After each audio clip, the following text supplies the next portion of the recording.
بہت شکریہ۔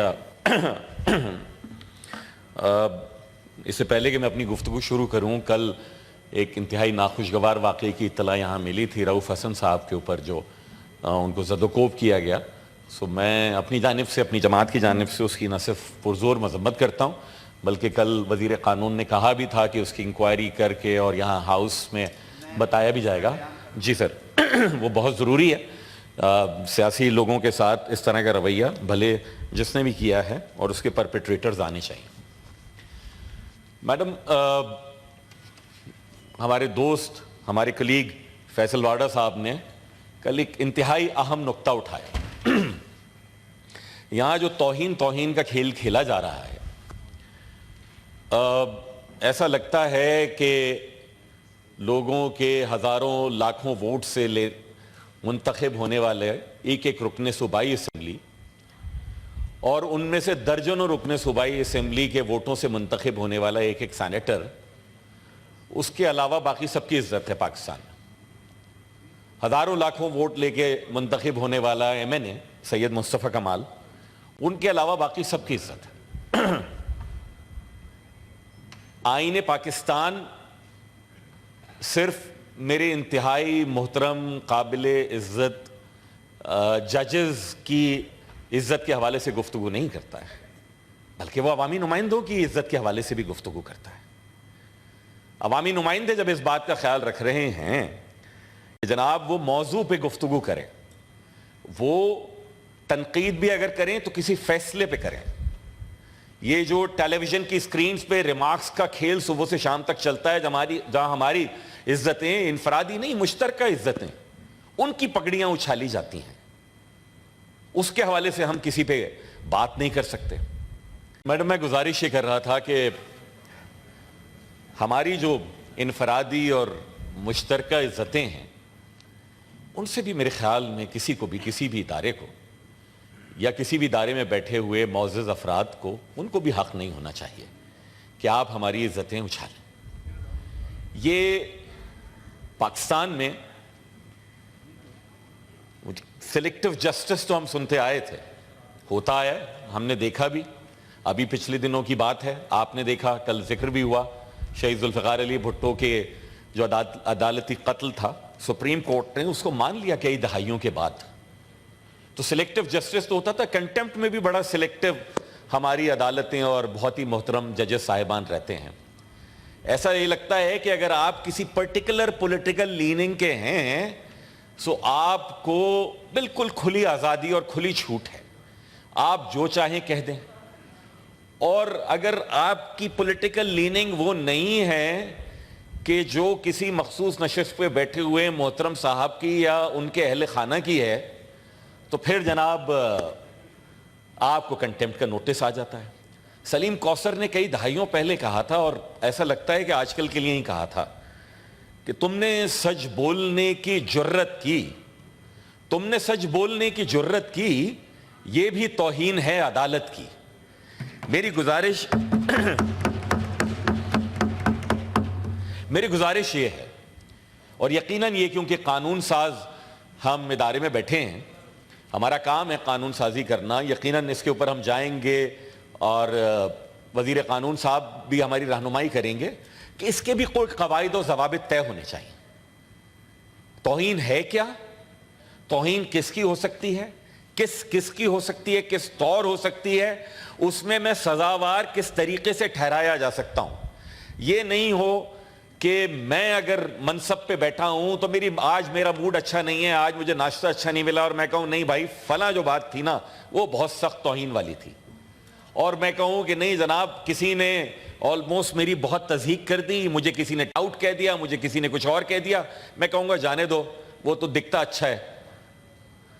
یہ پاکستان میں یہ جو ڈائیکاٹمی ہے، میرے خیال میں ہمارے فیصلوں میں، ہمارے ریمارکس میں، ہماری ججمنٹس میں اس کو بالکل اس طریقے سے نہیں ہونا چاہیے۔ میرے دوست فیصل واڈا صاحب یہاں پر بیٹھے ہیں، ان کے حوالے سے کہا گیا، محترم جج صاحب نے کہا ہے، یقیناً ان کے پاس ریزنز ہوں گے جو انہوں نے کہیں، اور یقیناً وہ ریزنز دیے بھی جائیں گے کہ کسی کو کہہ دیا جائے کہ جناب آپ پراکسی ہیں، مجھے اچھی طرح یاد ہے، اپوزیشن بینچز پہ بیٹھے ہیں ہمارے حامد خان صاحب، ان کی کتاب میں ذکر ہے کہ فلاں جج صاحب کے ایک پراکسی ہوتے تھے لاہور ہائی کورٹ میں، اور وہ ان کے ایکٹ کے اوپر، ان کے بہاف کے اوپر ایکٹ کرتے تھے۔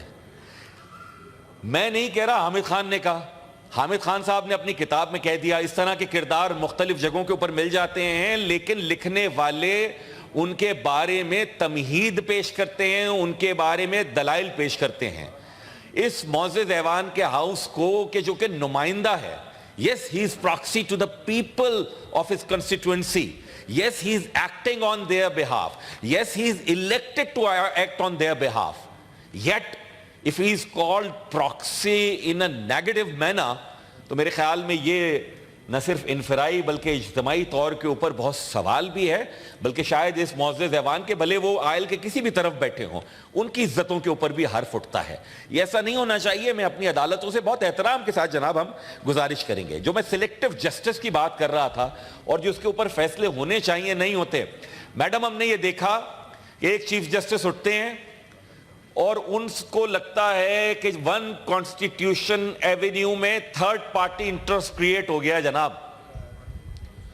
ون کانسٹیٹیوشن ایونیو میں اس لیے تھرڈ پارٹی انٹرسٹ کریٹ ہو گیا تھا کیونکہ وہاں بڑے امیر لوگوں کی جائیدادیں، بڑے انفلوئنشل لوگوں کی جائیدادیں، اور ایک چیف جسٹس اٹھے اور انہوں نے کہا نہیں، یہ نسلہ ٹاور کو گرا دو کیونکہ وہاں امیروں کی جائیدادیں نہیں ہیں۔ یہ کون سا جسٹس ہے؟ یہ کون سا انصاف ہے؟ یہ کون سا عدل ہے؟ اور میں اگر اس پہ بات کروں تو کہا جائے جناب آپ توہین آمیز آپ کا لب و لہجہ ہو رہا ہے۔ کیا میں لوگوں کے لیے بات نہ کروں؟ کیا میں لوگوں کے حوالے سے بات نہ کروں؟ میڈم، اس ملک کو ایک آئین کے تحت چلایا جا رہا ہے، اس آئین میں آئین سازی اور آئین کو ری رائٹ کرنے کا اختیار اس پارلیمان کے علاوہ کسی کے پاس بھی نہیں ہے۔ یٹ وی سو کہ ایک چیف جسٹس نے اور ایک 3 رکنی بینچ نے جنرل مشرف کو بھی دے دیا تھا کہ آپ آئین کو جیسا چاہیں ری رائٹ کر دیں۔ پھر ہم نے دیکھا سابق چیف جسٹس کے دور میں کہ انہوں نے خود ہی آئین کو ری رائٹ کر دیا ڈسکوالیفیکیشن میں، ووٹنگ والے فیصلے میں پنجاب کے۔ اور تو اور کیا اس پارلیمان کے ارکان کو یہ آزادی ہے؟ یہ لا منسٹر صاحب کی میں توجہ چاہوں گا، سر آپ جید وکیل ہیں، کیا ہمیں یہ لبرٹی ہے جو سابق چیف جسٹس نے کہا کہ اگر کوئی جج غیر شعوری طور پر بھی کوئی نیک نیتی سے فیصلہ کر دے اور بعد میں اس کو احساس ہو جائے کہ اس نے فیصلہ غلط کیا ہے تو اس کو درست کر لے؟ کیا کمال سادگی ہے، کیا کمال، what audacity that was like۔ اس سادگی پہ کون نہ مر جائے خدا۔ مجھے تو اور آپ کو تو نہیں ہے یہ اختیار کہ ہم اگر غیر شعوری طور پر بھی کوئی غلط فیصلہ کر دیں تو شعوری طور کے اوپر اس کو درست کر لیں۔ آپ کے اس فیصلے سے پاکستان کی پولیٹیکل ہسٹری میں ڈینٹ آیا ہے۔ آپ کے اس فیصلے سے جناب پاکستان کے آئین میں آپ کی انٹرونشن ہوئی ہے which is unconstitutional. You never had that particular right۔ یہاں سلیکٹو جسٹس کی میں بات کروں، بعض دوستوں کی کیونکہ تاریخ جو ہے نا وہ میرے خیال میں 9 مئی اور 2018 سے پہلے ان کو لگتا ہے پاکستان ایگزسٹ نہیں کرتا تھا، تو میں یقین جانیے ابھی تو ہم ہنستے ہیں۔ ابھی سندھ اسمبلی میں میری ایک بہن ایم پی اے بیٹھی ہے، پچھلی اسمبلی میں ان کی والدہ تھی، دونوں کو گرفتار کر کے تھانے لے جا کے ڈال دیا تھا جیل میں۔ ایسا نہیں ہے، پہلی دفعہ نہیں ہوا، نہیں ہونا چاہیے کسی کے ساتھ بھی، لیکن جناب ہمیں خدا کی قسم کبھی یہ لبرٹی نہیں تھی کہ ہمیں آدھے گھنٹے میں 50 کیسوں میں ضمانتیں دیں۔ ہمارا بھی دل چاہتا ہے کہ کاش ہمارے کیسز بھی پشاور ہائی کورٹ میں یا کسی اور ہائی کورٹ میں لگ جائیں تو ہم بھی وہاں پر لے جائیں گے۔ وجہ اس کی یہ ہے، اس ایوان کی توجہ میں کر رہا ہوں کہ کراچی میں پانی کا سنگین مسئلہ ہے۔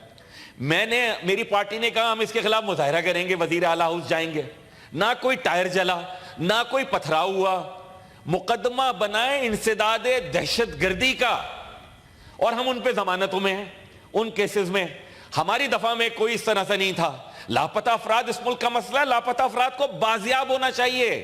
لیکن جناب والا، جب محترم میرے سابق ایم این اے صداقت عباسی صاحب 30 دن کے بعد جو اپنے منہ سے کہہ رہے میں تو کہیں گھومنے گیا تھا، وہ واپس آ رہے تھے، تو اس سے 1 ہفتے پہلے ایم کیو ایم کے 4 کارکنان 8 برس لاپتہ رہنے کے بعد آئے۔ کیا اس ملک کی کسی عدالت میں اس حوالے سے سو موٹو نہیں لیتے؟ کیا آپ کی عدالت میں میری پٹیشنیں نہیں ہیں؟ کیا آپ کے سابق جج وہ لاپتہ افراد کا کمیشن نہیں چلاتے؟ آج بھی میرے 113 کارکنان لاپتہ ہیں، کوئی اس ملک کی عدالت اس کا نوٹس لینے کے لیے تیار نہیں ہے۔ چلیے اسلام آباد کی بات ہو رہی ہے نا، میں تو کہتا ہوں ذوالفقار علی بھٹو شہید کا کیس آپ نے اٹھایا، بہت اچھا کیا۔ 29 ایم کیو ایم کے لاپتہ کارکنان کے لیے اسی اسلام آباد کی مرگلہ ہل کے لیے کہا تھا، چودھری شجاعت حسین صاحب نے وزیر داخلہ تھا کہ ان کو مار کے یہاں پر دفنا دیا ہے۔ آج لے لیجئے نا نوٹس، کون سا سلیکٹیو جسٹس ہے؟ کراچی کا فیصل وافدہ، کراچی کا مصطفیٰ کمال تو ان کو کنٹیمپٹ آف کورٹ ہو جائیں گے۔ کیوں کر رہے ہیں آپ اس طرح کی چیزیں؟ برائے مہربانی اس ایوان کے پاس یہ اختیار ہے آئین سازی کا، قانون سازی کا۔ اس ایوان کے پاس اختیار ہے، ان کا استحقاق ہے لوگوں کی نمائندگی کرنے کا۔ اس ایوان کے ارکان کے پاس یہ ذمہ داری ہے لوگوں کے لیے بات کرنے کی، اور ہماری ذمہ داری ہے نشاندہی کرنے کی کہ اگر اس کانسٹیٹیوشن اور اس پارلیمان وچ از سپریم، پارلیمان مقننہ سے اوپر کوئی ادارہ نہیں ہے، پارلیمان is supreme، تو وہ اگر if this parliament is supreme then ہماری ذمہ داری ہے کہیں پہ بھی کوئی اناملی ہو، کہیں پہ بھی کوئی انجسٹس ہو، کہیں پہ بھی کوئی سلیکٹیونیس ہو تو ہم اس کو پوائنٹ آؤٹ کریں۔ برائے مہربانی آپ کی عزتیں ہماری عزتیں ہیں، ہم نہیں چاہتے کہ آپ کی ہتک ہو، نہ ہم کریں گے، لیکن اگر آپ کی جانب سے جناب سلیکٹیو جسٹس ہوگا اور ڈیسیجنز ہوں گے تو پھر لوگ آپ پہ سوال اٹھائیں گے جو کہ اصل میں آپ کی ہتک ہوگی۔ برائے مہربانی ایسا نہ کیجیے، یہ میری گزارش تھی۔ بہت شکریہ۔ شکریہ